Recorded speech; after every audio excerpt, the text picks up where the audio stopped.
भविष्य मालिका पुराण सनातन धर्म की एक ऐसी किताब जो भविष्य के बारे में बताती है। इस किताब में लिखी गई कई सारी भविष्यवाणियां अब तक सच साबित हो चुकी है, जिसे 600 साल पहले संत अच्युतानंद दास द्वारा लिखा गया था।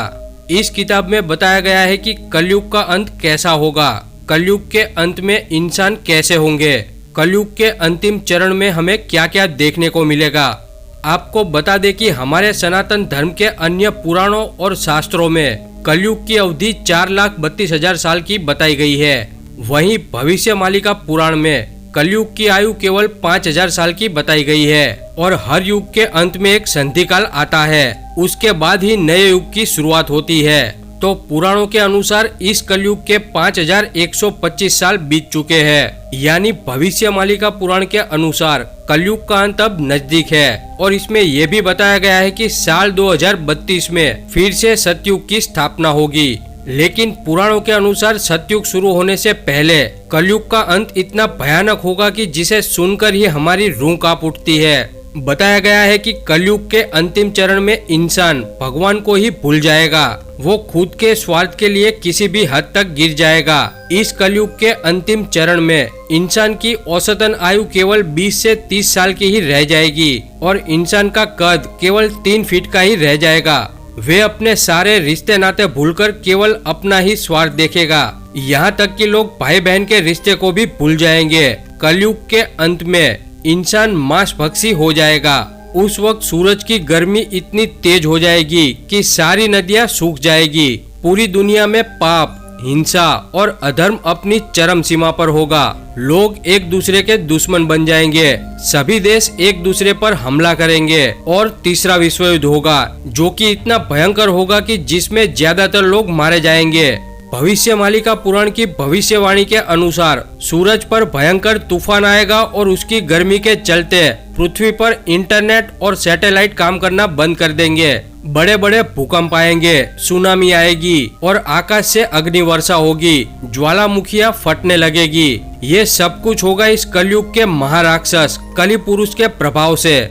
शास्त्रों के अनुसार हवन, पूजा पाठ, भजन कीर्तन इत्यादि से देवताओं को शक्ति मिलती है, जिससे देवता प्रसन्न होते हैं। वहीं दूसरी ओर पाप, अधर्म, हिंसा और छल कपट जैसे अवगुणों से कलयुग के राक्षस कलि पुरुष को शक्ति मिलती है, जिससे वो दिन ब दिन शक्तिशाली होता जा रहा है। जिसके चलते कलयुग के अंतिम चरण तक वो इतना शक्तिशाली हो जाएगा कि ज्यादातर मनुष्य उसके वश में होंगे, क्योंकि इंसानों का क्रोध, पाप और अधर्म ही कलि पुरुष के हथियार है। इन सारे अवगुणों से वो इंसानों को अपने वश में कर रहा है और कलयुग के अंत में वो देवताओं के खिलाफ युद्ध में इंसानों का ही इस्तेमाल करेगा और उस वक्त ज्यादातर इंसानों की बुद्धि पूरी तरह से भ्रष्ट हो चुकी होगी, जिससे वो भगवान और राक्षस के बीच के अंतर को नहीं जान पाएगा।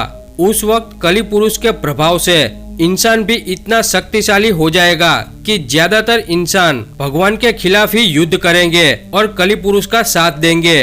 और आखिरकार ये सब देखकर पापियों के विनाश के लिए, अधर्म को खत्म करके फिर से धर्म की स्थापना के लिए भगवान विष्णु अपना 10वां और आखिरी कल की अवतार लेकर सबके सामने प्रकट होंगे, जिसमें उनका साथ देने के लिए 7 चिरंजीवी जो कि अब तक इस धरती पर मौजूद है, वो सभी भी धर्म की रक्षा हेतु सबके सामने प्रकट होंगे और इस भयंकर युद्ध में भगवान कल्कि को विजय बनाने में अपना योगदान देंगे। 7 चिरंजीवी यानी हनुमान जी, भगवान परशुराम, अश्वत्थामा, महर्षि वेदव्यास, राजा बलि, विभीषण और कृपाचार्य। शास्त्रों के अनुसार ये सभी अभी भी इस धरती पर मौजूद है और भगवान विष्णु के 10वें अवतार भगवान कल्कि की प्रतीक्षा कर रहे हैं। तो जब भगवान कल्कि अवतार लेंगे तब ये सभी भी लोगों के सामने प्रकट होंगे और साथ मिलकर कलि पुरुष राक्षस का वध करके पुनः धर्म की स्थापना करेंगे, जिसके बाद फिर से सतयुग की शुरुआत होगी। इस कलयुग के भयंकर अंत में सिर्फ वैसे ही इंसान बचेंगे जिन्होंने भगवान और धर्म का साथ छोड़े बिना अपने कर्तव्य का पालन किया होगा। बाकी सारे पापी, अधर्मी और कपटी लोग इस कलयुग के भयंकर अंत में मारे जाएंगे। भविष्यवाणी का पुराण हमें कलयुग के अंत की शुरुआत होने के संकेत देता है और इनमें से कई सारे संकेत सच साबित हो चुके हैं, जिससे ये पता चलता है कि कलयुग के अंत का आरंभ हो चुका है। भविष्यवाणी का पुराण के अनुसार साल 2024 के बाद कभी भी तीसरा विश्व युद्ध हो सकता है और उसके संकेत भी हमें मिल रहे हैं, क्योंकि रशिया और यूक्रेन का युद्ध खत्म होने का नाम नहीं ले रहा। दूसरी तरफ इजराइल और मुस्लिम देशों का युद्ध भी तबाही मचा रहा है, जिसमें अमेरिका इजराइल के साथ खड़ा है। इस ओर चीन और पाकिस्तान भी भारत को युद्ध करने के लिए उकसा रहे हैं। यानी दुनिया में बहुत सी जगहों पर अभी युद्ध का माहौल बना हुआ है, जो कि किसी भी वक्त विश्व युद्ध का स्वरूप ले सकता है। और अगर सच में विश्व युद्ध हुआ तो सभी देशों के शक्ति प्रदर्शन और परमाणु ताकत को देखते हुए आप अंदाजा लगा सकते हैं कि ये विश्व युद्ध कितना भयंकर होगा, क्योंकि ये युद्ध न्यूक्लियर युद्ध होगा जिसमें विश्व का ज्यादातर हिस्सा तबाह हो जाएगा। भविष्यवाणी में ये भी बताया गया है कि इस विश्व युद्ध में बहुत से देश साथ मिलकर भारत पर हमला करेंगे, जिसके अंत में भारत की ही जीत होगी और भारत विश्व गुरु बनेगा। तो दोस्तों, इस कलयुग के अंत के ऊपर और भविष्यवाणी का पुराण की भविष्यवाणियों पर आपकी सोच क्या कहती है, हमें कमेंट करके जरूर बताएं। इसके अलावा सनातन धर्म के देवी देवता और सनातन धर्म के ज्ञान पर वीडियो देखने के लिए मेरे साथ बने रहे। और अगर आपको ये जानकारी अच्छी लगी हो तो वीडियो को लाइक करें, शेयर करें और चैनल को सब्सक्राइब करके बेल आइकॉन जरूर दबाएं। तो मिलते हैं अगली वीडियो में। हर हर महादेव।